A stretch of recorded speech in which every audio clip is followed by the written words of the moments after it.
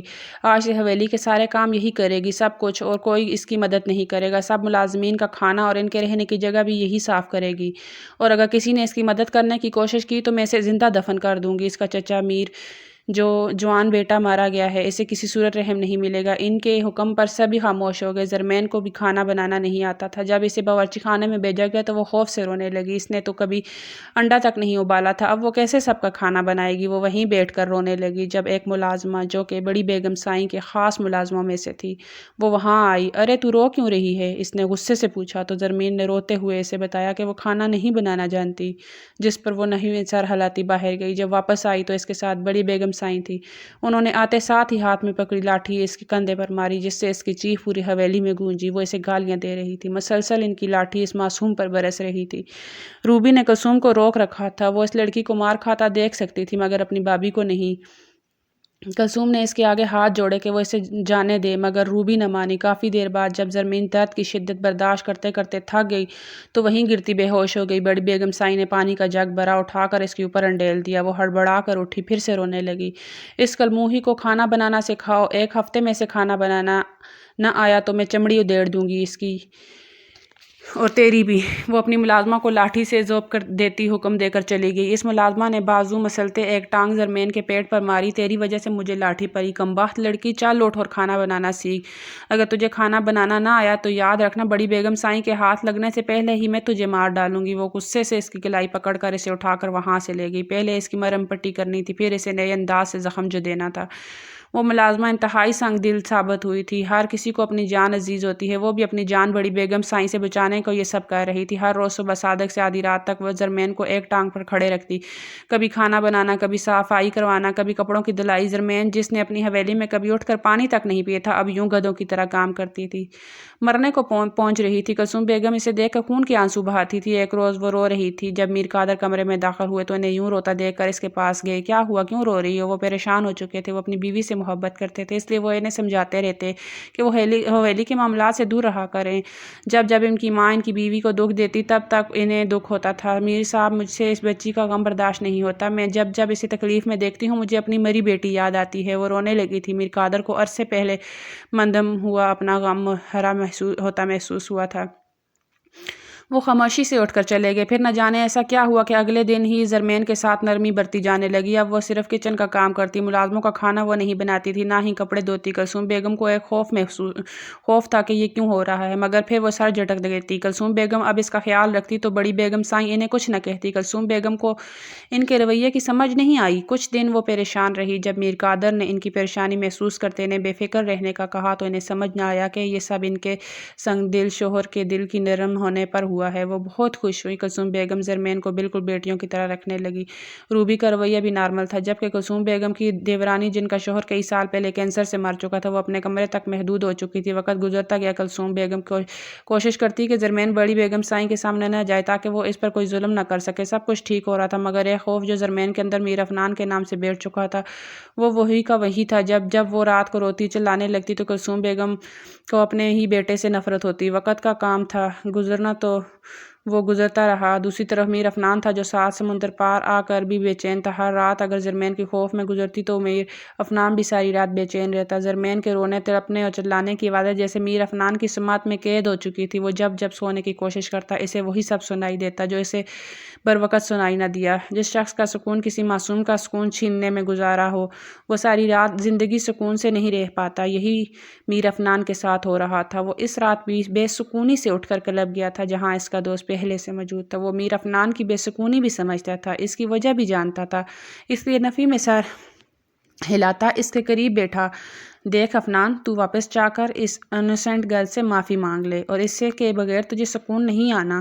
وہ یہ بات کافی عرصے سے میر افنان کو سمجھا رہا تھا، مگر وہ ہر بار اس کی بات سنی انسنی کر دیتا، جس پر وہ بھی خاموش ہو جاتا۔ آج بھی یہی ہوا تھا۔ میر افنان شراب کے نشے میں واپس فلیٹ پہنچا۔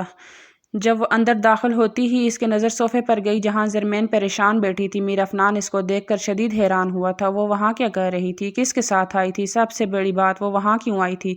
میر افنان لڑکھڑاتے قدموں اس کے قریب گیا تو وہ تڑپ کر دور ہوئی اور پھر سے چلانے لگی، مجھے بچاؤ، پلیز مت مارو، خدا کے لیے۔ وہ مسلسل یہی چلا رہی تھی۔ میر افنان کو غصہ آنے لگا تھا، بے بسی بھی ہی بے بسی تھی۔ وہ ایک دم سے اس کے قریب گیا اور اسے بازوؤں سے جکڑنا چاہا، مگر اگلے ہی لمحے وہ غائب ہو گئی۔ میر افنان نے اپنے خالی ہاتھ دیکھے بیڈ روم میں جاتا بیڈ پر گرا۔ تم کیوں کر رہی ہو یہ سب؟ بدحواس سا کہتا، وہ حواس گنوا چکا تھا، اب یہ معمول ہو چکا تھا، اسے ہر جگہ زرمین روتی دکھائی دیتی تھی۔ وہ پاگل ہونے کو تھا، اس نے پاگل ہونے سے بہتر وہاں واپسی کا سوچا۔ کسی کو کچھ بھی بتائے بغیر وہ واپسی کا ٹکٹ کروا چکا تھا۔ 3 سال تو گزر چکے تھے، ان 3 سالوں میں اس کا رابطہ بس اپنے والد سے رہا تھا۔ اماں سائیں تو اسے بات کرنے سے صاف الفاظ میں منع کر دیتی تھی۔ وہ جانتا تھا وہ ناراض ہو گئی، اس کی فلائٹ میں وقت تھا، وہ ویٹنگ ایریا میں تھا۔ سرپش سے ٹکائے آنکھیں بند کیے وہ خود کو ریلیکس کرنے لگا۔ فلائٹ کا وقت ہوا تو اپنی نشست پر جا بیٹھا، اور جو 3 سال تک نہ لوٹا تھا اب لوٹ آیا تھا۔ اس کی بے چینی میں اضافہ ہوتا جا رہا تھا۔ وہ سیدھا حویلی پہنچا تھا، کسی کو اس کے آنے کی خبر نہیں ہوئی تھی، اسی لیے زرمین بھی لا علم تھی۔ وہ ناشتے سے فارغ ہو کر باہر لان میں پہنچ چکی تھی۔ کلثوم بیگم کسی خاص کام میں مصروف تھی۔ میر افنان جیسے ہی اندر داخل ہوا سامنے ہی لان میں کھیلتی زرمین پر نظر گئی۔ وہ معصوم لڑکی سالوں گزرنے کے بعد بھی میر افنان کے نام سے ڈرتی تھی۔ تبھی جب 3 سال بعد وہ لوٹا تو گارڈن میں مسکراتی کھیلتی زرمین کو دیکھ کر محبوط رہ گیا۔ وہ حسن کی مثال بن چکی تھی۔ 17 سالہ زرمین، جس کا چہرہ سرخی مائل تھا، لمبے بال کمر پر بکھرے ہوئے تھے، وہ اس قدر مگن تھی اپنے پھولوں کو دیکھنے میں کہ اسے خبر ہی نہ ہوئی کب اس کا دوپٹہ سے سرک کر کندھے پر پھسلتا گود میں گرا۔ میر افنان تو ہوش گنوا چکا تھا۔ وہ مسلسل اسے دیکھ رہا تھا، دل کر رہا تھا چھو کر دیکھے۔ نکاح کے تعلق نے اسے یوں بے لگام ہونا سکھایا تھا۔ وہ جو چند لمحوں میں سیکھ چکا تھا وہ ہر چیز فراموش کر چکا تھا، مگر جو ہی زرمین کو محسوس ہوا کہ کوئی اسے دیکھ رہا ہے تو اس نے نظر گھما کر دیکھا، اور جیسے ہی زرمین نے اس کو دیکھا تو وہ خوف سے کانپنے لگی۔ ایک دم ہی وہ روتی کھڑی ہوئی اور اماں اماں پکارتی اندر بھاگ گئی۔ میر افنان جو اسے محبوط ہو کر دیکھ رہا تھا اس سے برداشت نہ ہوا اور وہ اس کے پیچھے اندر چلا گیا۔ جہاں لاؤنج میں زرمین کو اپنی ماں کلثوم بیگم کے سینے لگے روتے ہوئے دیکھا تو وہ حیران رہ گیا۔ تبھی کلثوم بیگم جو اسے میر افنان کے وہم میں روتا محسوس کرتی خاموش کروا رہی تھی، دروازے کی سمت دیکھتی اپنی جگہ ساخت رہ گئی۔ زرمین نے میر افنان کی طرف دیکھا تو وہ ان کے سینے سے نکلتی گرتی پڑتی اپنے کمرے کی جانب بھاگی۔ کیوں آئے ہو میر افنان؟ ماں کے لہجے میں نفرت محسوس کرتا وہ گہرا سانس لے کر رہ گیا۔ جانتا تھا وہ جو کر کے گیا تھا اس کی ماں اب کبھی اسے پاس نہیں بلائے گی۔ وہ جواب دیتا اس سے پہلے ہی کلثوم بیگم وہاں سے چلی گئی۔ میر افنان کے سامنے بار بار وہی رات آ رہی تھی اور اب کہیں نہ کہیں زرمین کا وہ خوف تھا جو اس کی آنکھوں میں خوف دیکھ چکا تھا۔ وہ کچھ سوچ کر فریش ہونے گیا اور ایک پلین ترکیب دے کر اسی رات باہر نکلا، اور وہ اسی رات خاموشی سے زرمین کے کمرے میں گیا جہاں زرمین سر ننگا کیے کمبل اوپر تک تانے لیٹی ہوئی تھی، بال بستر پر بکھرے ہوئے تھے۔ وہ اس کے خوبصورت چہرے پر نظریں گاڑے قدم قدم چلتا اس کے قریب گیا اور جا کر بستر پر بیٹھ گیا۔ زرمین کو جب محسوس ہوا کوئی اس کے بے حد قریب بیٹھا ہے تو اس نے خوف سے آنکھیں کھولی۔ سامنے میر افنان کو بیٹھا دیکھ وہ خوف سے کانپنے لگی۔ جاؤ یہاں سے، وہ خوف سے خود میں سمٹتی بہت آہستہ آواز میں کہہ رہی تھی، اور پھر اس کی آواز بلند ہونے لگی تھی۔ میر افنان نے اسے چلاتا دیکھ پریشان ہوا، کیا وہ سچ میں اتنی خوف زدہ ہو چکی تھی؟ تبھی دروازے پر دستک ہونے لگی اور زرمین اس کی کمزور